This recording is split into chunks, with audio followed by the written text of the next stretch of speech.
Dear students, कैसे हैं आप लोग? उम्मीद करता हूँ आप लोग अच्छे होंगे, स्वस्थ होंगे।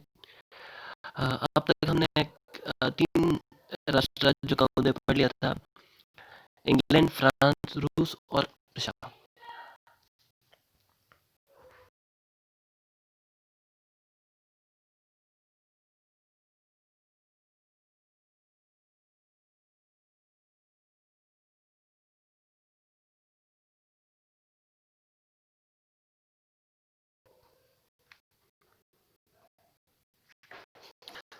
आप रशिया का जो राज्य है वो एक आश्चर्यचकित कर देने वाली घटना था। क्योंकि क्योंकि रशिया एक छोटा सा परिवार था। दरअसल क्या था कि ये राज्य कोई था नहीं। स्विट्जरलैंड की सीमा पर एक जालन का एक छोटा सा गढ़ था जिस पर काउंट परिवार का शासन हुआ करता था। ये परिवार आगे चलकर होहेंजार्लन वंश के नाम से प्रसिद्ध हुआ। इसके बाद क्या हुआ कि पवित्र रोमन सम्राट जो था आ, इस परिवार की सेवा से प्रसन्न हुआ और इसके मुखिया को सैनिक गवर्नर बना दिया। फिर सम्राट सिगिस्मुंड ने इस परिवार के राजकुमार फ्रेडरिक को ब्रेंडनबर्ग का इलेक्टर और शासक नियुक्त किया। छोटा सा राज्य था ये। अब ये एक बेसिकली एक सैनिक चौकी थी जो स्लाव जातियों से आक्रमण की से सुरक्षा की दृष्टि से इसकी स्थापना की गई थी। यहाँ के शासकों ने इन ब्रेंडनबर्ग के शासकों ने अनुकूल परिस्थिति का लाभ उठाया और ओडर और एल्ब नदियों के क्षेत्र पर अपना विस्तार कर लिया। काफी इन्होंने विस्तार कर लिया। धीरे धीरे उन्होंने बर्लिन तक विस्तार कर लिया।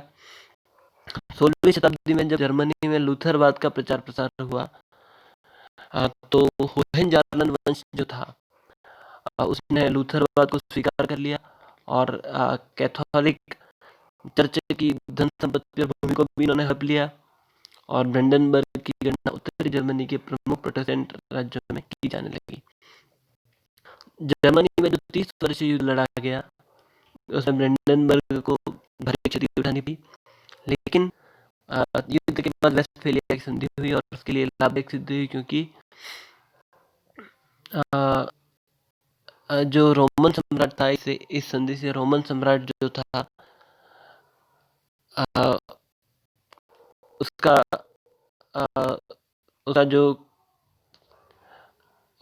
राजवंश पर जो नियंत्रण था वो समाप्त हो गया, लगभग खत्म हो गया, नाम मात्र का रह गया।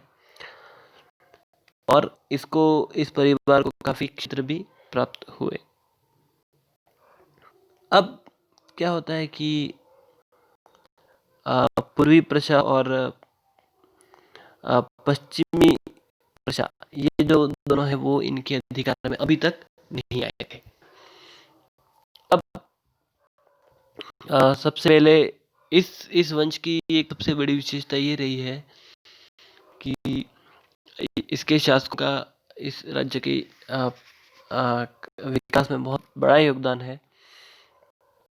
सबसे पहले फ्रेडरिक विलियम, जिसको महान इलेक्टर भी कहा जाता है, उसने सीमा विस्तार, सैनिकीकरण और केंद्रीकरण के साथ साथ वित्तीय सुधार भी किए और इस राज्य को एक शक्तिशाली निरंकुश राज्य बना दिया। इसने स्थानीय प्रशासन चलाने के लिए गवर्नमेंट सर्वेंट, सरकारी कर्मचारी नियुक्त किए। इसके बाद प्रांतीय प्रशासन में जनप्रतिनिधियों की जो संस्था थी उसको समाप्त कर दिया। उस संस्था को एस्टेट्स कहा जाता था, जैसे एक फ्रांस में जिसको एस्टेट्स जनरल कहा जाता था। जनप्रतिनिधि उस संस्था के होते थे और चुनकर भेजते थे। तो आर्थिक सुविधा सुधार भी किए उसने। बंजर भूमि पर खेती करने के लिए किसानों को उसने अनेक सुविधाएं दी। उसने सरकारी नियंत्रण में कुछ कारखाने भी स्थापित किए और यूरोप के अन्य भागों से कुशल कारीगरों और व्यापारियों को अपने राज्य में लाकर भी बसाया। इससे औद्योगिक एवं व्यापार वाणिज्य का विकास भी हुआ। इसने धार्मिक सहिष्णुता की नीति अपनाई और राज्य में शांति और व्यवस्था की स्थापना की। इसके बाद इसने सैनिक शक्ति को भी प्रबल बनाया। उसकी सेना में 30,000 अच्छी तरह से प्रशिक्षित सैनिक थे। इसके बाद फ्रेडरिक जो था उसने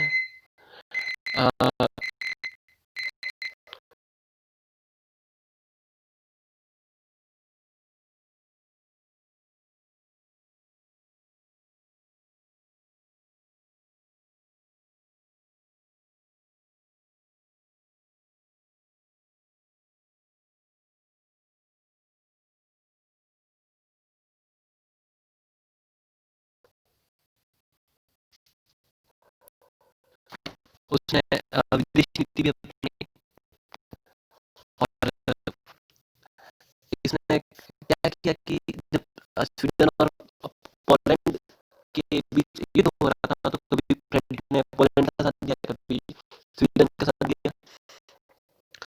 लेकिन युद्ध समाप्ति के बाद स्वीडन और पोलैंड दोनों ने ही उसके राज्य को, उसके अधिकार को, पूरी प्रशा पर ब्रेंडेनबर्ग के अधिकार को मान्यता दे दी। इस तरह से पूरी प्रशा उनको मिल गया। इसके बाद डेमोलिशन युद्ध 1667 में हुआ था। उसमें फ्रेडरिक ने फ्रांस का साथ दिया, लेकिन बाद में उसने डचों की सहायता की। हालांकि फ्रेडरिक फ्रांस से हार गया बाद में, जब उसकी, लेकिन उसने फ्रांस का जो मित्र था स्वीडन, उसको भी परास्त कर दिया। और चारों ओर इस तरह से एक छोटे से राज्य ब्रेंडेनबर्ग का छोटे से क्षेत्र, और वो भी तब कोई तब वो इलेक्टर था वहाँ का, तो उसके राज्य की सैनिक शक्ति की धाक वहाँ जम गई। अब क्या हुआ कि साइलेंसिया जो था उसके प्रश्न पर ब्रेंडेनबर्ग और ऑस्ट्रिया के जो संबंध थे वो काफी तनावपूर्ण रहे।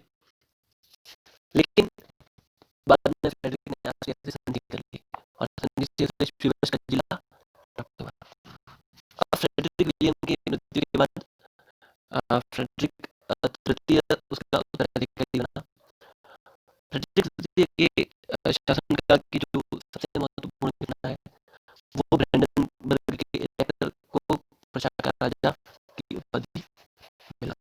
आपको याद होगा कि जो इससे पहले जो भी शासक होते थे ब्रेंडेनबर्ग के, वो ब्रेंडेनबर्ग के इलेक्टर कहलाते थे, क्योंकि वो रोमन सम्राट के अधीन थे, तो ब्रेंडेनबर्ग के इलेक्टर थे। लेकिन रोमन सम्राट ने फ्रेडरिक तृतीय को प्रशा का राजा स्वीकार कर लिया। अब उसने क्या किया कि फ्रेडरिक प्रथम की उपाधि धारण कर ली, और ब्रेंडेनबर्ग का जो राज्य था वो अब से प्रशा का राज्य कहलाने लगा। इसके बाद 1713 में यूट्रेक्ट की संधि हुई, जिसने प्रशा के नए राज्य और होहेंजोलैंड राजवंश को मान्यता प्रदान कर दी। इस तरह से यूरोप के इतिहास में प्रशा नाम की नवीन शक्ति का उदय हुआ। फ्रेडरिक प्रथम की मृत्यु के बाद उसका पुत्र फ्रेडरिक विलियम प्रथम शासक बना। वो निरंकुश शासक था, और उसने अपने राज्य की प्रशा की सैनिक शक्तियों को बढ़ाने में काफी रुचि ली। इसके बाद उसने व्यापार वाणिज्य कृषि के लिए भी काफी उसको बढ़ाने के लिए प्रयास किया। हालांकि उसका ये जो प्रयास था व्यापार वाणिज्य कृषि को बढ़ाने का, इसका मुख्य कारण ये था कि एक उसका जो सैनिक शक्ति है वो बढ़ाना था। फिर उसका जो उत्तराधिकारी हुआ फ्रेडरिक महान, उसके काल में ये सैनिक शक्ति ही प्रशा की काफी काम आई। तो जैसा कि हम फिर से देख सकते हैं कि पहले मध्यकाल में, आरंभिक मध्यकाल में, जब आरंभिक मध्यकाल में क्या था कि राष्ट्रीय राजनीति थे, ये बटे हुए थे, और प्रजा में भी राष्ट्रीयता की भावना नहीं थी। लेकिन बाद में कालांतर